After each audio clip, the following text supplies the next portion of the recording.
pessoal, tudo bem? Bom dia, boa tarde, boa noite, boa madrugada para você que está desenvolvendo aí os seus estudos a respeito do quê?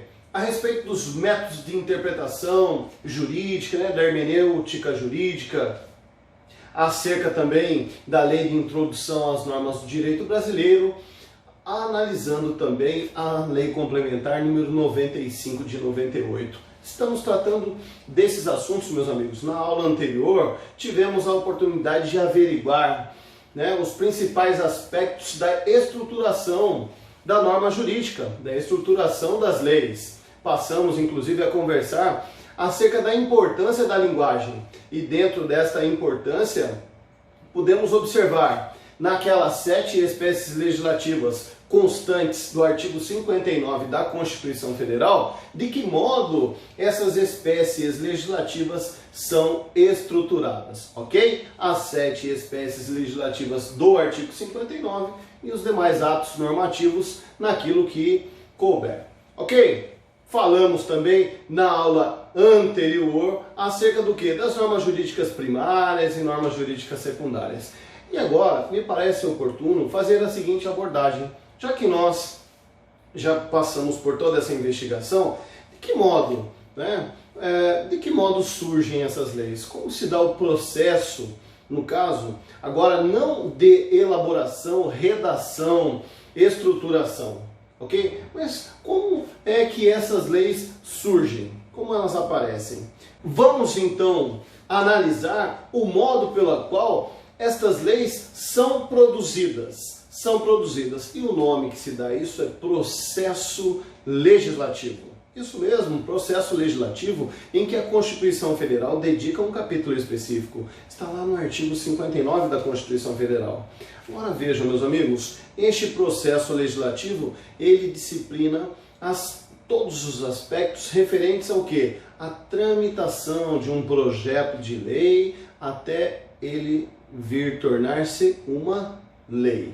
Ok? Então vamos lá, vamos dar início a isso. Vamos tratar então, vejam, não de maneira muito detida, porque não é objeto deste nosso encontro, ok? Existirá uma aula específica para tratar de maneira pormenorizada. Agora, como o processo legislativo irá nos ajudar a compreender as leis que eu citei anteriormente, que é a LINDB, Lei de Introdução às Normas do Direito Brasileiro, e a Lei Complementar 95, nós iremos traçar alguns aspectos gerais atinentes ao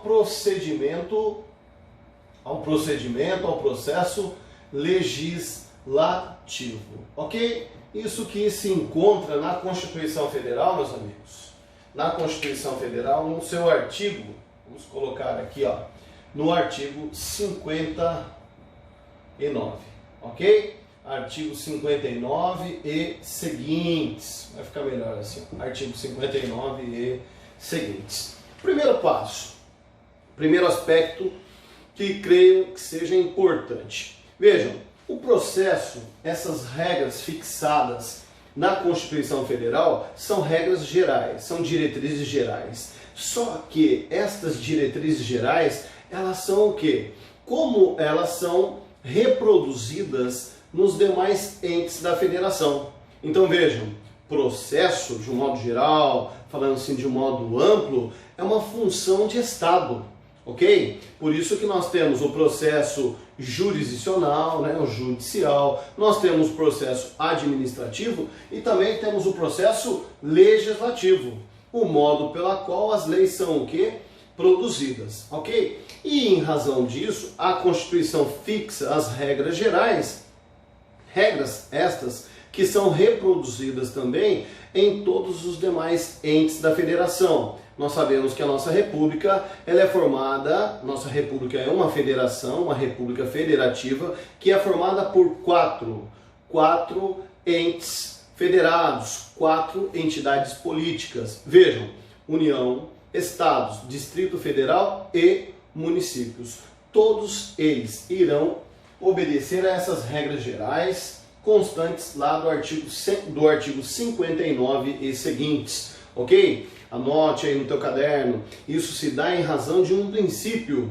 Princípio esse denominado princípio da simetria das formas. Princípio da simetria das formas, ok? Então vamos lá. Vejam, meus amigos, nós conversamos há umas 3 aulas anteriores acerca do direito, né? Direito este que de uma maneira muito rápida, muito superficial, poderia ser entendido, o direito positivo, como um conjunto de normas, como um conjunto, né? Leis, princípios, valores que orientam a vida em sociedade, ok? Então, no primeiro aspecto, poderíamos pensar aí a existência dessas leis enquanto um instrumento de pacificação social, um instrumento criado pelo homem para tornar o quê? Tornar a convivência em sociedade, a convivência humana em sociedade, de modo pacífico, harmonioso, diria possível. Então vejam, neste caso, criou-se esse instrumento, esse mecanismo denominado lei. E ele tem a sua razão de existir a partir do quê? A partir de conflitos. Conflitos estes estabelecidos em sociedade. Então vamos lá. Quem elabora essas leis? O nome do personagem, da figura aí, que tem o poder de deflagrar esse procedimento, são os legisladores. Nós iremos observar isso. Então, nesse primeiro recorte, me permita no primeiro recorte. Depois a gente vai ver de maneira detida que outros atores poderão deflagrar o processo legislativo. Mas nesse primeiro instante, o legislador. Então vejam, vamos colocar aqui de maneira lúdica, só para você ter aí uma noção ampla a respeito. Digamos, olha só, aqui nós temos o legislador, vamos colocar dessa forma. O legislador. E o legislador, olha aí, ele se deparando com uma situação essa em sociedade, tá pessoal? Situação em sociedade, uma situação de conflito, uma situação conflituosa. Olha só, digamos que esse nosso legislador, ele tenha o quê? Ele falou, olha, observando isso, e como compete ao legislador o quê? O poder-dever de legislar, ou seja, inovar a ordem jurídica e também de fiscalizar, esse legislador, se deparando com essa situação de conflito, ele, olha aqui, ó, ele imagina uma situação. Ele fala, olha, penso que tem a solução para solucionar este conflito aqui em sociedade. E este teu pensamento, essa sua solução, ele irá levar para onde? Deixar consigo mesmo? Não. O dever dele é exatamente esse, de levar a discussão com seus pares, né? Com os demais colegas legisladores. Então ele encaminha isso para onde? Ele irá encaminhar para a casa a qual ele pertence. Que casa ele pertence? A casa legislativa, ok? Ó, ele irá levar isso para a casa legislativa.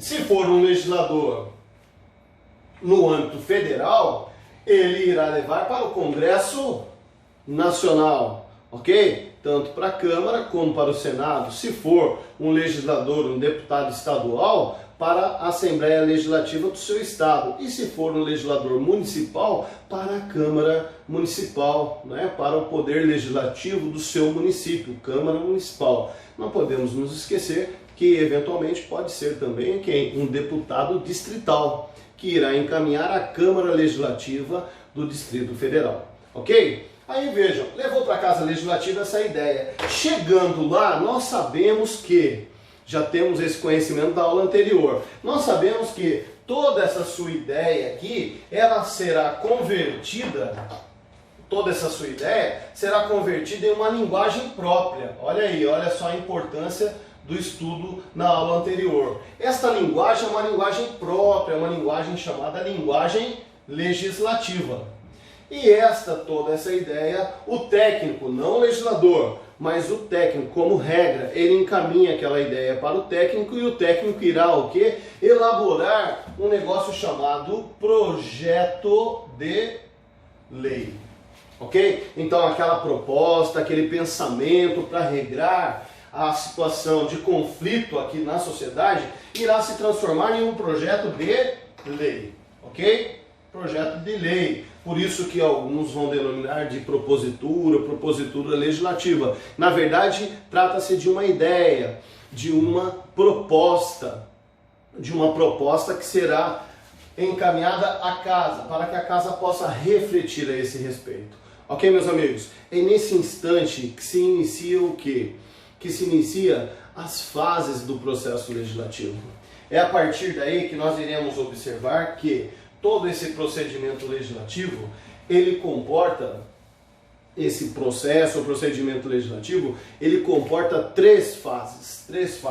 A primeira fase é a fase introdutória. Vejam, fase introdutória. Esta fase introdutória, meus amigos, ela, como regra, ela se reveste do quê? Do que nós chamamos de iniciativa, ok? Iniciativa.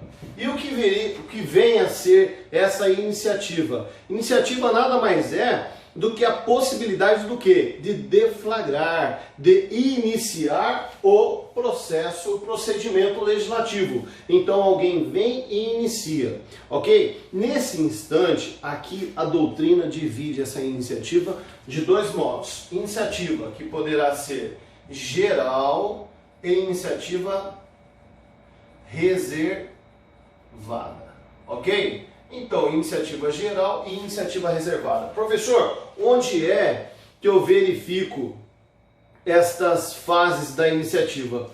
Coloque aí no teu caderno para fazer um estudo logo à frente. Isso nós teremos o fundamento lá no artigo 61. Artigo 61 da Constituição Federal. Ok? Artigo 61 irá nos informar a iniciativa, seja ela geral ou reservada, ok? Eu fiz o recorte no primeiro momento como legislador, mas vejam, outros atores poderão deflagrar o processo legislativo também. Objeto de estudo, uma aula oportuna, ok? E a segunda fase, professor? O senhor falou que são três fases. A segunda fase é a fase constitutiva. Olha só, segunda fase, fase constitutiva. Fase constitutiva. Vejam, meus amigos, nesta fase constitutiva,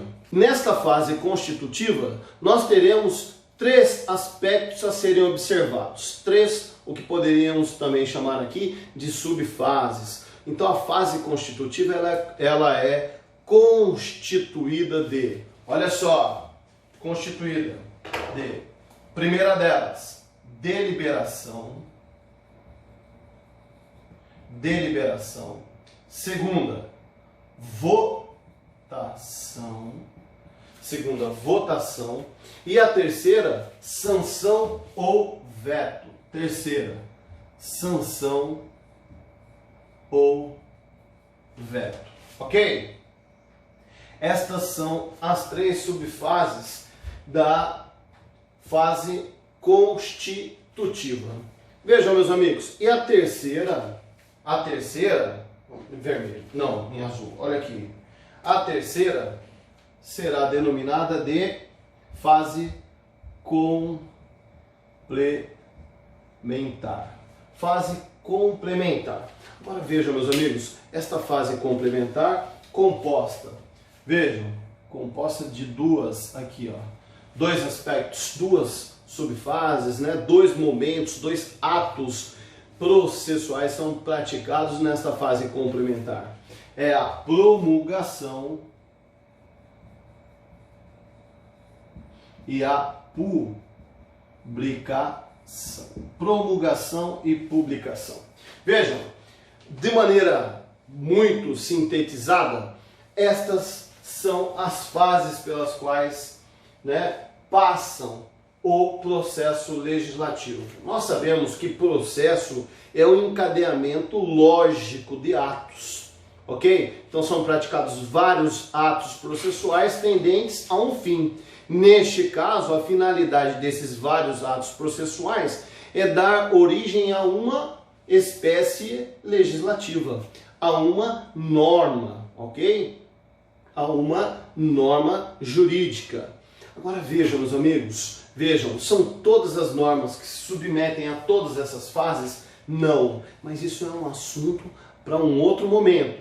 O que eu gostaria de, nesse instante, é tratar dos aspectos gerais, em especial estes dois aqui, para que tenhamos uma boa compreensão das diretrizes estabelecidas pela LINDB e pela Lei Complementar número 95. Ok? Então, aguarde um momento oportuno que o professor irá tratar o processo legislativo com maior detalhamento. Mas para que os senhores tenham um bom aproveitamento, eu estou trazendo de maneira o quê? Ampla, né? De modo muito geral, de maneira muito sintetizada, esse assunto que é um assunto altamente complexo.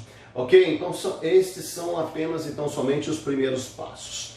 Agora vejam, meus amigos, conversando a respeito das fases, eu disse aos senhores que a fase introdutória diz respeito à iniciativa, ou seja, a capacidade, a aptidão que algum agente político tem de deflagrar, né, de deflagrar o processo legislativo, ou então até mesmo dos cidadãos a partir da iniciativa popular. Assunto a ser tratado oportunamente. Agora me chama a atenção para o seguinte fato. Me chama a atenção para o seguinte fato, e neste momento, meus amigos, neste momento, é para a fase constitutiva. É muito comum haver um equívoco em relação ao quê? A esses dois aspectos. Confundir deliberação com votação. Isso não irá acontecer conosco, ok? Para nós aqui no plano eminentemente teórico, ok? Lá, vamos dizer assim, no senso comum, né? Para radialistas, né? Apresentadores, não se tem um apego a essa terminologia. Agora, no nosso caso aqui, não. Nós temos um compromisso com o quê? Com o acerto, ok? Com o acerto nos conceitos, ok? Com o acerto na linguagem própria, não é isso? Eu falei aqui a respeito da linguagem. Nós temos de ter aí uma preocupação muito grande com o quê? Com o emprego da linguagem de modo escorreito, de modo correto. Não pode haver, em hipótese alguma, equívocos conceituais. Então vejam, meus amigos, deliberação está relacionado ao quê? À discussão, ok? Deliberação. Então, deliberação, nós iremos compreender a deliberação como uma discussão. Discussão essa estabelecida onde? Dentro da Casa Legislativa. Nós sabemos que as decisões, quando elas são emanadas de mais de uma autoridade, são decisões denominadas de decisões colegiadas, ok? Então, no momento em que eu tenho mais de uma autoridade deliberando a respeito, eu tenho essa decisão em um órgão colegiado, diferentemente de uma decisão que parte de uma única pessoa. Aquela decisão nós chamamos de decisão monocrática, ou seja, mono, apenas uma pessoa tem autoridade para decidir. No caso das casas legislativas, nas mais variadas esferas, unidades da nossa federação, nós temos o quê? Um órgão colegiado. Vejam, um exemplo, a Câmara dos Deputados. Eu sei que os senhores sabem o número de deputados que compõem a Câmara dos Deputados, né? Os congressistas da Câmara dos Deputados Federais e o Senado Federal. A Câmara dos Deputados é composta por 513 deputados, ok? 513 deputados. Então vejam, neste momento a discussão realizada é entre os 513, ok? Discussão esta realizada entre os 513. Agora vejam, e o que seria a votação, professor? A votação, na verdade, é o escrutínio.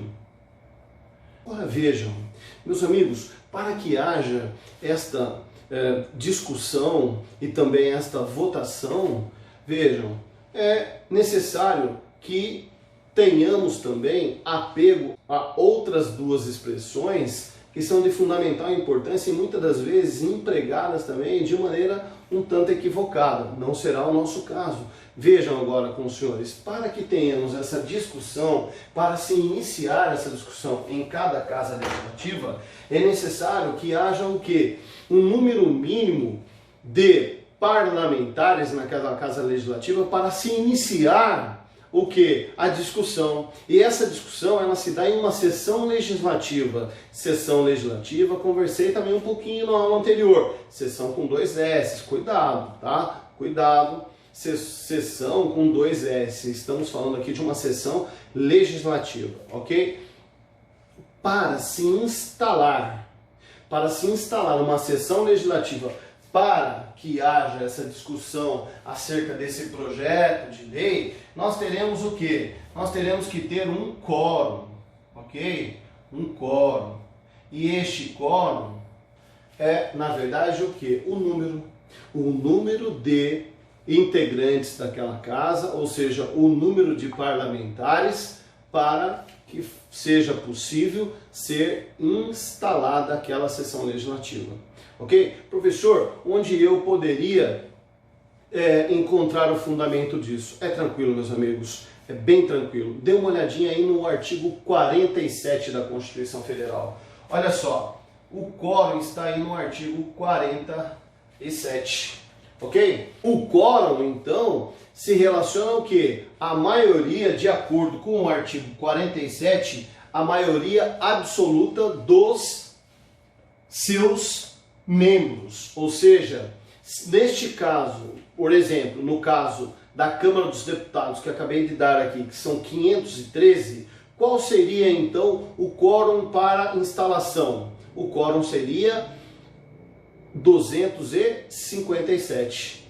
257 deputados federais para que tivéssemos a discussão na Câmara dos Deputados, ok? A par dessa terminologia quórum, nós teremos o que? Ao lado dela, uma outra denominada maioria. A maioria está relacionada ao número exigido em razão da matéria para que ela seja aprovada.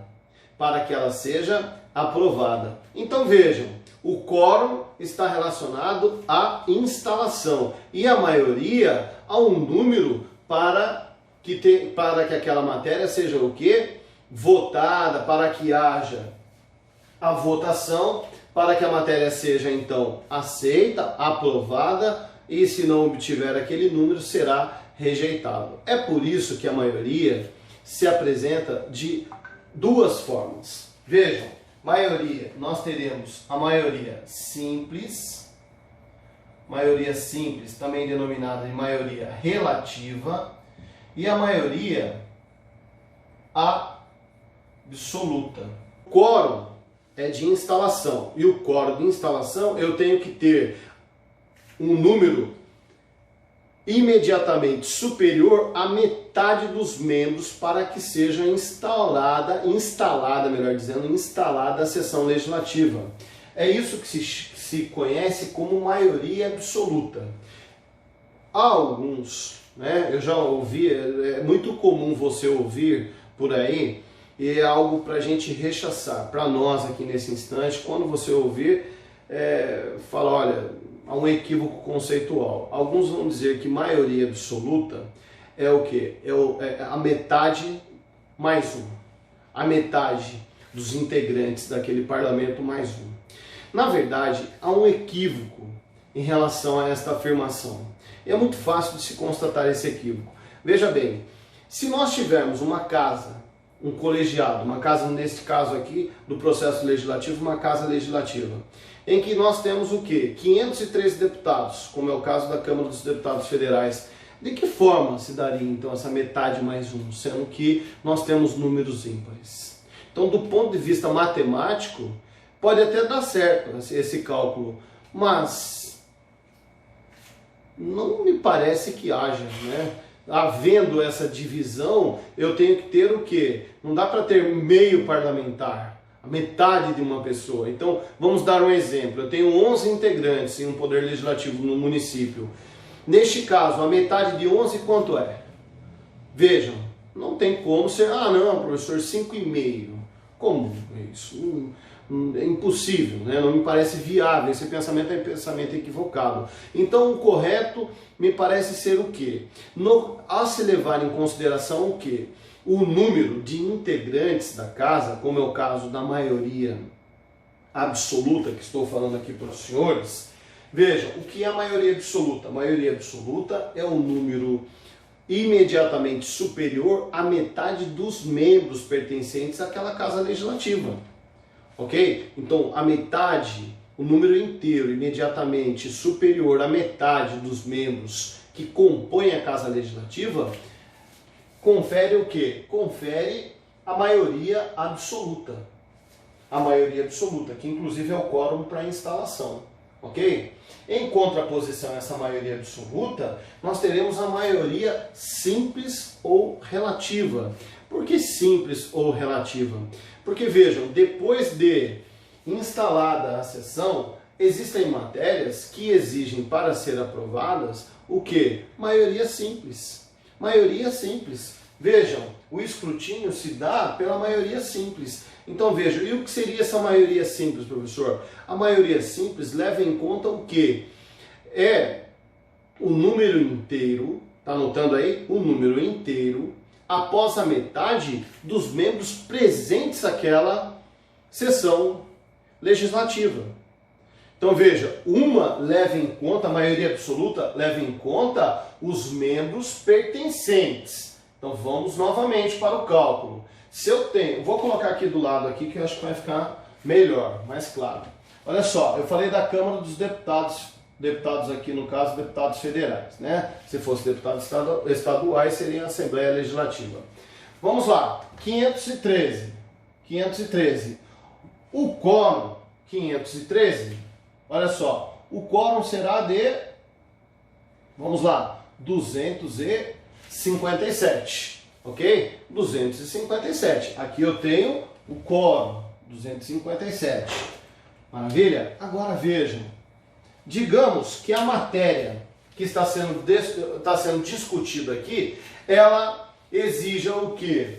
Para a sua votação, ela exige a maioria simples. A maioria simples. Então vamos lá. Instalou? Instalou. Por quê? Porque eu tenho o quê? O quórum para instalar a sessão legislativa. Agora, sabe quantos deputados estavam presentes lá? Olha só, presentes, vamos colocar aqui, 300 deputados, um número redondo para facilitar.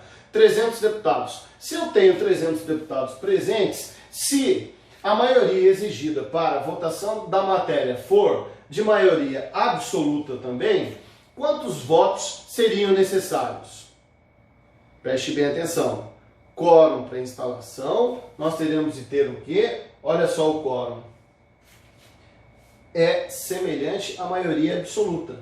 Ou seja, é um número imediatamente superior aos membros pertencentes àquela casa. Então teríamos que ter o quê? 200, no mínimo 257 membros.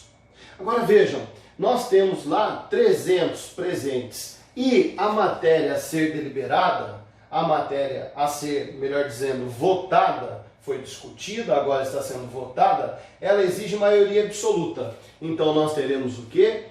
Que dentre esses 300 aqui, deve haver o quê? Nós temos que ter no mínimo 257 votos. No caso, se a matéria exigir maioria absoluta. Ok? Agora vejam, meus amigos, e se for uma matéria que exija maioria simples ou relativa? Por que relativa? Relativa ao número dos membros presentes naquela sessão. Aí muda. Aí nesse caso muda, porque os membros presentes são quantos?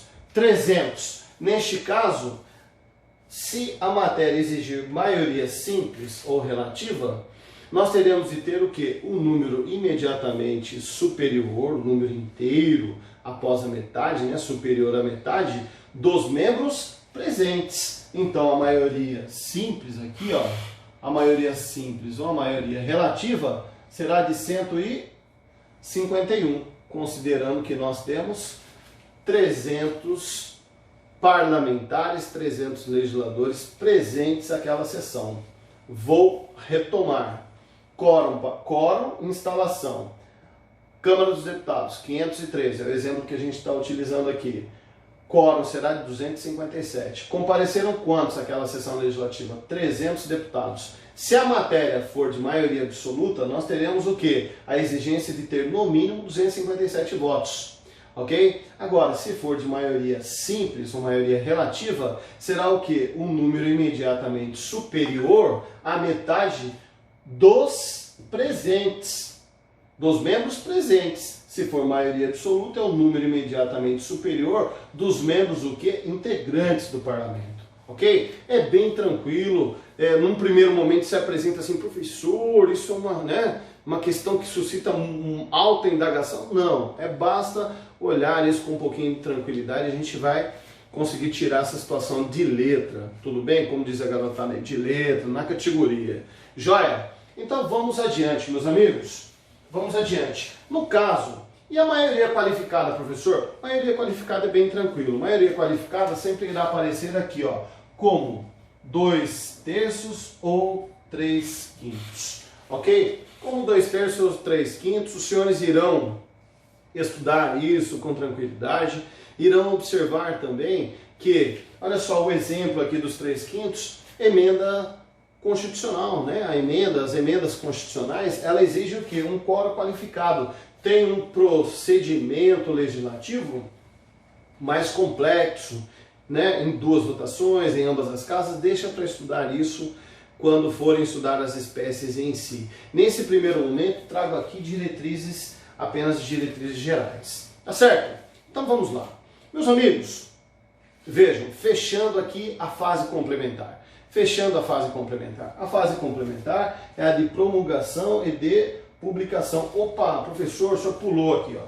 Existem matérias que se sujeitam à apreciação de quem? A apreciação do chefe do Poder Executivo. Vou colocar aqui, ó, o chefe do Poder Executivo. Olha só, vejam, dependendo da matéria, ela se sujeita ao quê?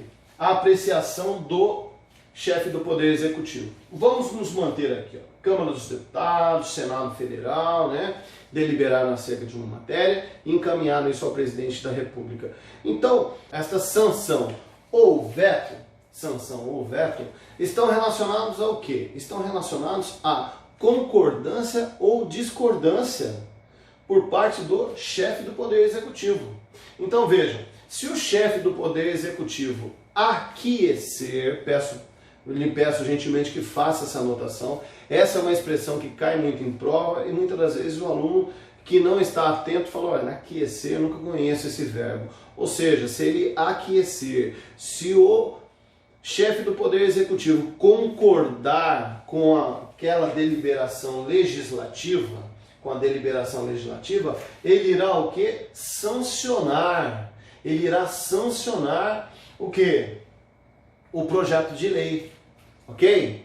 Vejam, na verdade, tecnicamente não se chama projeto, tá? Porque o que é encaminhado ao chefe do Poder Executivo, ele se chama autógrafo, tá? Se chama autógrafo. Então vamos lá. Inicia-se como uma ideia, essa ideia ganha uma roupagem própria, uma linguagem legislativa, que se denomina projeto de lei. Esse projeto ele é iniciado, ok? Levado à deliberação e à votação, e isso aqui se dá onde? Na Casa Legislativa, ok? Levado à deliberação e à votação. No momento em que eu tenho essa votação, digamos, esse projeto foi aprovado, ele ganha ele sofre uma metamorfose, ganha uma nova forma, denominada autógrafo. E esse autógrafo é encaminhado ao chefe do Poder Executivo. Se o chefe do Poder Executivo, na hora que olhar aquela vontade legislativa, a vontade da casa ou das casas legislativas, e ele concordar, falar de fato, tem razão, o legislador acertou, olha que bacana, legal, essa proposta aqui de solução desses conflitos aqui está bacana. Ele irá o quê? Ele irá sancionar. Se ele aquecer, se ele concordar, ele irá o quê? Sancionar. Agora, se ele não concordar, ele vai se manifestar de que modo, meus amigos? Não concordo com isso. Ele se manifesta pelo veto, ok? Ele irá vetar essa propositura. E este veto, meus amigos, ele pode ser, preste bem atenção nisso aqui, ó. Este veto ele pode ser sobre toda a vontade legislativa, então poderá ser um veto total ou um veto sobre alguma parte. Se for sobre parte daquela vontade legislativa, parte do que era projeto aqui enquanto pertencente à Casa Legislativa, será um veto parcial, ok? Só que nós teremos também o que? Olha só, mas outros dois aspectos aqui. Por quê? Porque este veto poderá ser um veto jurídico.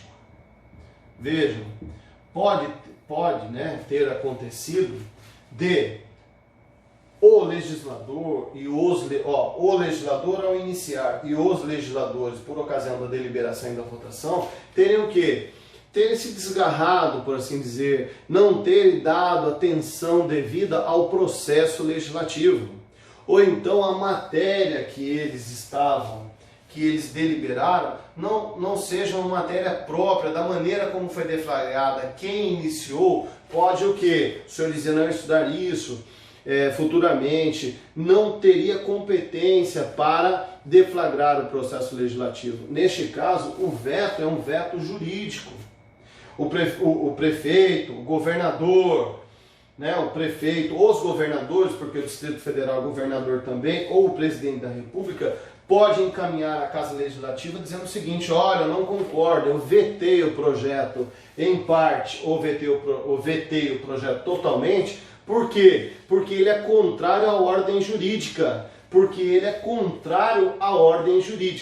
Ok? Agora, pode acontecer do projeto, de toda a deliberação aqui legislativa, toda a tramitação, ter sido observado, devido ao processo legislativo ter sido observado, a competência para a deflagração também ter sido observado.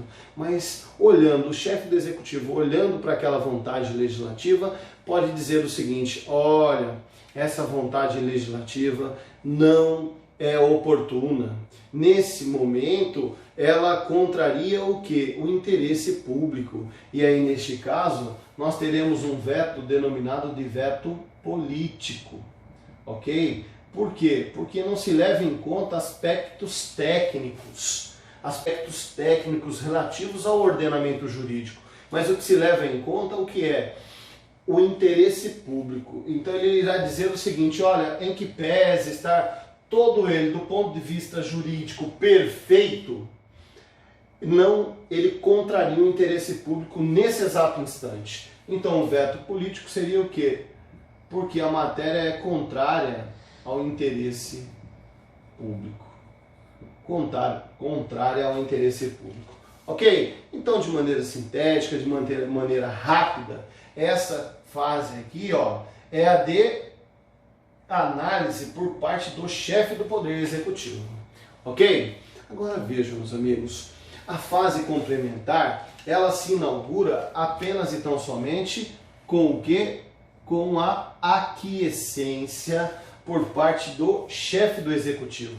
Então o prefeito, os governadores, governador estadual, governador distrital ou presidente da República concordaram, aquiesceram, falaram: olha, me permitam de maneira mais simples, dizer, mandou bem, legislador, olha só, mandaram bem, bacana. E é o seguinte: eu concordo. No momento em que ele diz assim, eu concordo, ele irá o quê? Sancionar. Ele irá sancionar. Naquele momento em que ele dá a concordância, manifesta a concordância, dizendo eu concordo, aí acontece a metamorfose.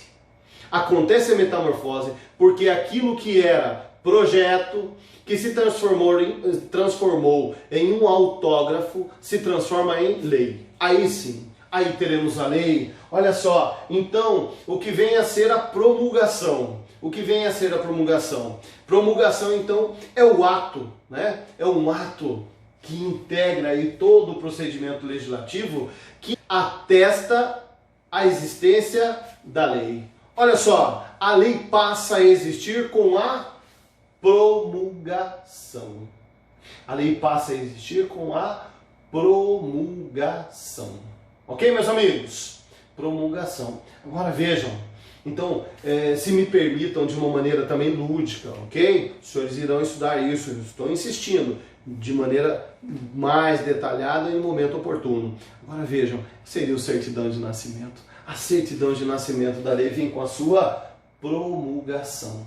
Agora, quando nasceu a lei, nós temos o quê? Que contar para todo mundo.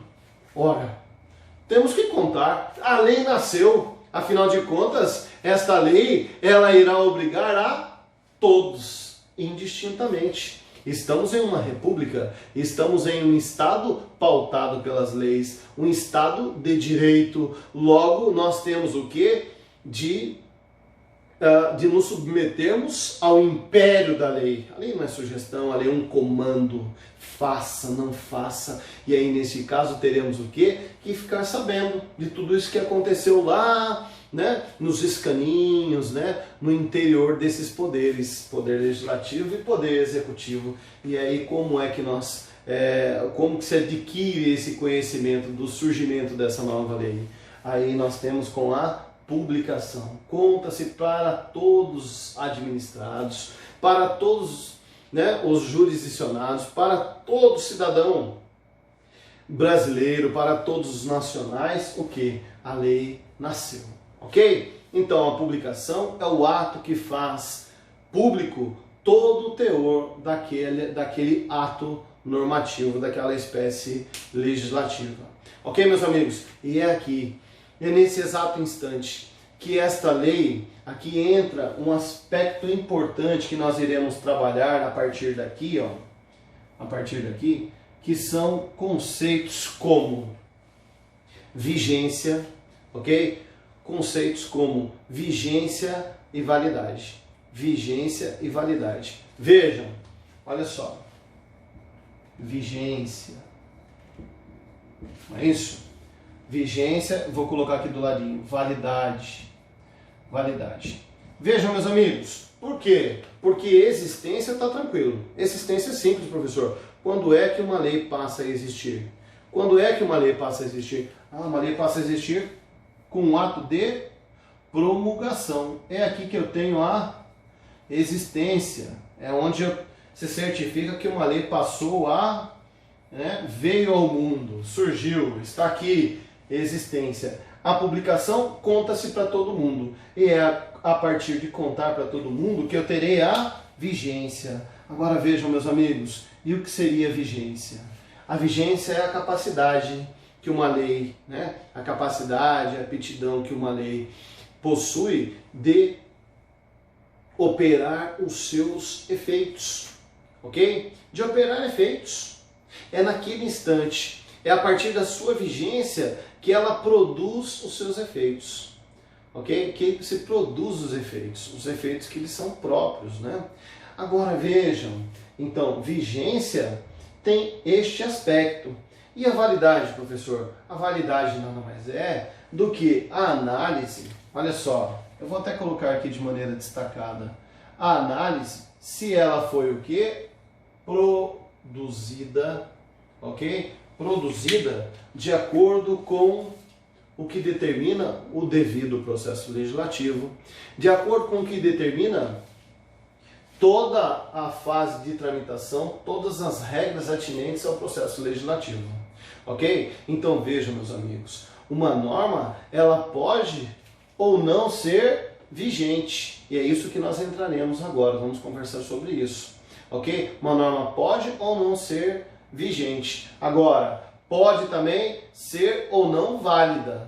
Então vejam, meus amigos, uma norma válida, ela poderá ser ou não vigente. Por quê? Porque o que é vigência? Os senhores anotaram aí. eu não tenho pressa, por isso que falo de maneira pausada, que é para que os senhores possam anotar com tranquilidade.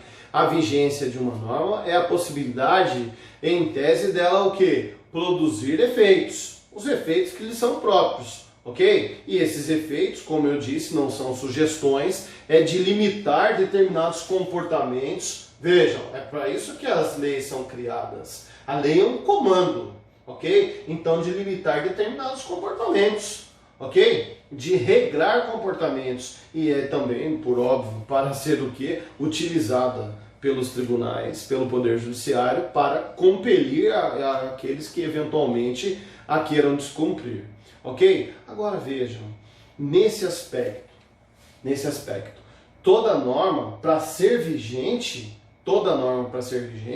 ela deve ser o quê? Válida. Porque o que é validade, meus amigos? Validade é ela ter sido elaborada, ela ter cumprido todos os trâmites processuais que lhes são próprios, tudo aquilo que foi estabelecido lá no artigo 59 e seguintes e no regimento interno das respectivas casas, ok? Então veja, toda norma para ser vigente, ela tem de ter validade, porque se uma norma perder a validade, ou seja, houve esse descumprimento aqui, a vigência desaparece, porque é na fase complementar que nós iremos observar isso, ok? Então, nesse aspecto, agora, nesse exato instante, foi em razão dessa última fase, que é a fase complementar, para que a gente volte a observar, tanto na Lei Complementar 95 de 1998, como na LINDB, na Lei de Introdução às Normas do Direito Brasileiro, né? Aquele decreto de 1942. Abra agora a LINDB e vamos dar uma olhada lá no artigo 8º, que irá tratar exatamente do que? Da vigência. Então vou colocar aqui, ó, Lei Complementar 95 de 98. Lei Complementar 95 de 98, no artigo 8º. Chegou aí? Artigo 8º da Lei Complementar 95 de 98. Artigo 8º. A vigência da lei será indicada de forma expressa e de modo a contemplar prazo razoável para que dela se tenha amplo conhecimento, ok? Ressalvada a cláusula entre em vigor na data de sua publicação para as leis de pequena repercussão. Meus amigos, vejam a literalidade do artigo 8º. Olha só, a vigência da lei será indicada de forma expressa. Quando nós conversamos a respeito da estruturação das leis, né, que são divididas em 3 estruturas, nós falamos a parte preliminar, né, do corpo, do texto, e também no final, o que? Na parte final, falamos das disposições, eventualmente das disposições finais, né? E também das cláusulas o quê? Da cláusula de vigência e cláusula de revogação. Lembram-se disso? Vejam, então a publicação, né? Após a publicação nós vamos ter o que? A vigência, vamos observar isso agora. Esta cláusula de vigência, ela deve ser, de acordo com o que está no artigo 8º, ela deve ser expressa. Deve ser indicada de modo expresso. Ok? Então vamos novamente à leitura. A vigência da lei será indicada de forma expressa. Deverá conter um artigo na parte final da lei indicando que a sua cláusula de vigência. E vejam, dependendo da lei, observem bem, dependendo da lei, ela deverá conter o que? Essa cláusula de vigência deverá conter o que? Um prazo razoável, meus amigos, para que a sociedade tenha o que? Amplo conhecimento daquela norma jurídica. Vejam, porque o que é a vigência? É a aptidão, não foi isso que nós conversamos? É a aptidão, é a capacidade de gerar efeitos, ou seja, de restringir determinados comportamentos, ou de declarar determinados comportamentos, né, determinado direito a um comportamento, ou até mesmo modificar ou restringir, extinguir. Ok? A lei é isso, cria, modifica ou extingue direitos. É um comando, voltei a insistir, é um comando. Agora, para que aquilo seja exigido, para que tenha o quê? Vigor, que é uma característica aqui da vigência, para criar essa aptidão, se for uma lei de grande repercussão, há de se ter, de acordo com o artigo 8º da Lei Complementar número 95, um prazo razoável para que se tenha o quê? Amplo conhecimento. Ok? Tudo bem? Até aí, passe o marca-texto então, você que está com o marca-texto. Agora, somente em prazo razoável. Prazo razoável para que dela se tenha amplo conhecimento. Ok? Porque esta regra, este mesmo artigo, ele tem esta regra e depois, na sua segunda parte, ele excetua essa regra primeira. A primeira parte, na segunda vem a exceção. E pegue agora o teu lápis e circule a palavra reservada. Circule aí, ó. Reservada, cláusula. Esta lei entra em vigor na data de sua publicação. Por quê? Entra em vigor imediatamente. Tão logo foi publicada, entra em vigor. Foi publicada, já entra em vigor imediatamente. Por quê? Porque existem leis também que são de pequena repercussão. Então não se faz necessário, de acordo com o pensamento do legislador, não, essa lei ela é de pequena repercussão, não há necessidade o quê? De se colocar um espaço, né? Um espaço maior para que ela para que essa lei possa o quê? Ser exigida, ou seja, entrar em vigor. Ok, meus amigos? Entrar em vigor. Este espaço entre a publicação e a vigência, olha aqui, ó, este espaço entre publicação e vigência tem um nome específico. Tem um nome específico, cai muito isso em prova, é denominado de vacatio legis. Ou seja, vacatio vem de vacância, né? Daquilo que está vago. É a vacância da lei. Ou seja, ela foi publicada, ok? Ela foi publicada, mas entrará em vigor apenas e tão somente o que? Decorrido um lapso de tempo. O nome desse lapso é essa parte vaga, ok? É o nome que se dá a essa parte em que ela, a despeito de ter sido publicada, ela só poderá ser exigida decorrido esse espaço. O nome que se dá a isso, vacatio legis, ok? Então, vejam, essa vigência, retomando para a gente fechando o raciocínio, a vigência será indicada de modo sempre o que? Expresso, sempre haverá o que? De modo expresso a vigência da norma, do mesmo modo que se aquela lei ela contrariou alguma outra, ela revogou alguma outra lei, estará também de modo expresso, tá? Revogadas disposições contrárias, sempre de modo expresso. Deve haver o que? Um prazo razoável para amplo conhecimento no caso de leis que tenham o que? Grande repercussão, ok? Aí se tiver aí uma grande repercussão, nós teremos de ter o quê? Um prazo razoável para conhecimento. Como que se chama esse prazo? O prazo é o período de vacância, que em latim é chamado de vacatio legis. E as leis, professor, de pequena repercussão? Não. Essas leis de pequena repercussão, elas entram em vigor na data de sua publicação. E elas também, se estiverem revogando disposições anteriores, ficará assim a cláusula. Essa lei entra em vigor na data de sua publicação, revogadas disposições contrárias lá da lei tal, os artigos tais e tais e tais da lei número tal, ok? Agora vejam, meus amigos, esta previsão dessa vacatio, da existência dessa vacatio, o que acontece?